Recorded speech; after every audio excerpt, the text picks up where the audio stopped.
What's up everybody, it's Luke James, not the singer. If you're an indie artist looking for an album review or some promo, you can hit up Luke at redmattersite.com. And what I have for you today is my review for Drake's Surprise Mixtape. And yes, that's the actual album cover. Now, a lot of people thought that this was an album and not a mixtape because he put it out for $12.99 on iTunes. And there's been a lot of speculation about him putting this out as an album in order to fulfill his 4-album deal with Cash Money so that he can leave the label with Lil Wayne because of all the drama going on. At this point, I don't know about all that for sure. I'm sure the details will come out within a couple of days. But what I do know is that he pulled a Beyonce in the way that he dropped this mixtape. And the mixtape is called If You're Reading This, It's Too Late. Which leads me to believe that his album, Views from the Six, still might be coming out eventually. Also, if you're wondering what the sixth thing is all about, it has to do with the Toronto area code 416. And I just wanted to get that out of the way because this tape has quite a few Six references, like the song Six God, which I already reviewed on my channel because it dropped months ago.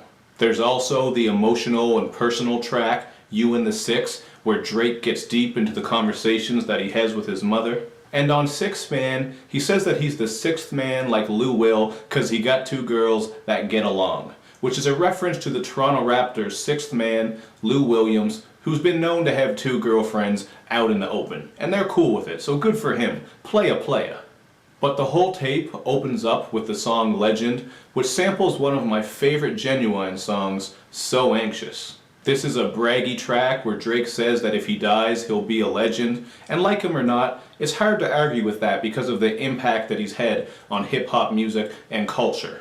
And for the most part, I feel that this mixtape has a much darker vibe to it when compared to Drake's previous releases. Take for example the track Energy, which kicks off with some gunfire, before the deep piano kicks in and Drake starts spitting about all the things that drain his energy.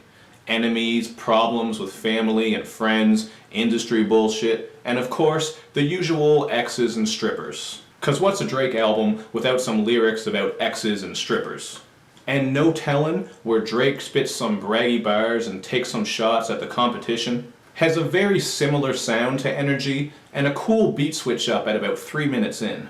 Know Yourself has that same dark vibe, and on this one, Drake is chanting that he's running through the six with his woes, which then caused Lil Chucky to get on Twitter and tell Drake to stay his pale lil ass out of New Orleans. Which I thought had to do with the New Orleans slang term wode, since I believe that's where Lil Chucky's from. I don't know shit about Lil Chucky. But apparently, in this case, woe stands for working on excellence. Either way, I highly doubt that Drake or anyone really gives a shit about what Lil Chucky has to say.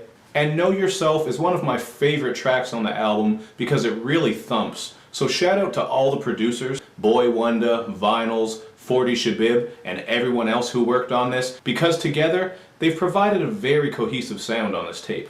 One of the darkest sounding tracks on here though is Madonna, which is just the ultimate late night creep anthem with some deep rumbling bass underneath it. I think the beat is crazy, and this is the type of shit that is gonna give young men ambition. Like, dudes are gonna be sitting at home at 2 or 3 in the morning listening to this and texting every girl they know just to see if they can come through. That's the type of shit this song is on. But not every track on here has that dark vibe, so let me get off of that topic. 10 Bands, for example, has a bell-heavy beat reminiscent of the song Believe Me, and it's just a fun track where Drake is basking in his money and his success. A lot of people really like this one. I thought it was okay, but it didn't blow me away. And this tape has some of those quintessential Drake singing tracks on it as well, like Jungle, which is a lovey-dovey track with a lounge music feel to it. And Now and Forever is a track where Drake croons about moving on, which again has people speculating that this is all about him leaving Cash Money. But I think you could obviously apply this song to a lot of situations, like relationships, for example. But when Drake spit Brand New Beretta, Can't Wait to Let It Go, Walk Up in the Label, like Where My Check Though, on the song Star 67, his intentions are pretty clear. There's also the Party Next Door solo, Wednesday Night Interlude on this mixtape, and this is one of those ethereal songs made to get dudes in their feelings. The overall sound of this track reminds me of The Weeknd's music, so it's pretty smooth, but just don't listen to this if you're drunk and lonely, because you're going to end up getting yourself in trouble somehow. Party Next Door is also featured on the song Preach, and I think this is probably the weakest song on the album because the beat just sounds like an unfinished trance song, and Party Next Door's auto-tune all throughout is just terrible. Other features on here include Lil Wayne on a slight remix of Used To. A lot of you probably heard the original version of this song on Lil Wayne's Sorry for the Wait 2 mixtape recently. And Travis Scott is featured on the song Company. And to me, this just sounded like a song that was left off of his Days Before Rodeo mixtape. So if you liked that Travis Scott mixtape, you'll like the song Company. And you know, while this mixtape didn't blow me away and some of these tracks could be described as filler, I still think it's pretty good because there's some personal, interesting subject matter on here, and the darker edge makes it a bit different from the usual Drake, without straying too far from his formula. So I give this mixtape a 3.5 out of 5. I think it provides some great riding around music, so even if you're one of those people who's just an all-out Drake hater, I think you should skim through this mixtape because you might like a couple of songs. It's not as soft and cuddly as what you usually expect from Drake, although there are some of those songs on there. Also, I think this review would be a bit of a failure if I didn't mention how this album ends on such a high note with 6 p.m. in New York. And I knew this song was going to be fire because of Drake's past songs, 5 a.m. in Toronto and 9 a.m. in Dallas. 6 p.m. in New York just sounds like that vintage Drake. It's just a 4-minute verse with no hook on a classic sounding beat. And this is one of those songs that you can show to people who say Drake doesn't have bars. Because clearly he does, and you might not like his music, but you gotta give him that credit at least. Because when he chooses to go all out on the rapping, he does have the potential to kill shit.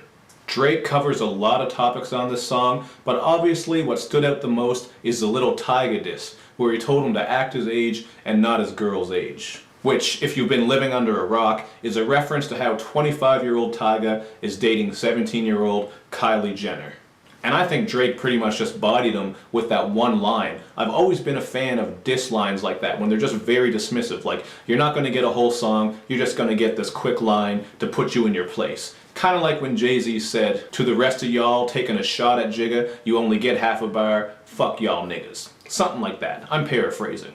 But that's what I thought about Drake's new mixtape. Hit me up in the comments section and let me know what you think. As usual, do all that good YouTube and social media stuff where you like my videos, you share them, you follow me on Twitter, you retweet the videos, and you especially subscribe to my channel. That's the one that helps me out the most. I got some more reviews coming soon. Sci-Hi just put out a mixtape. Of course, Big Sean is coming soon. I've got a couple of classic reviews in the works, including Eminem's Marshall Mathers LP. So stay tuned for that. Thanks for supporting the channel. We cracked 2,000 subscribers, 200,000 views, so we're moving forward at a rapid pace, and it's all because of you guys. Thank you so much. I'll see you next time.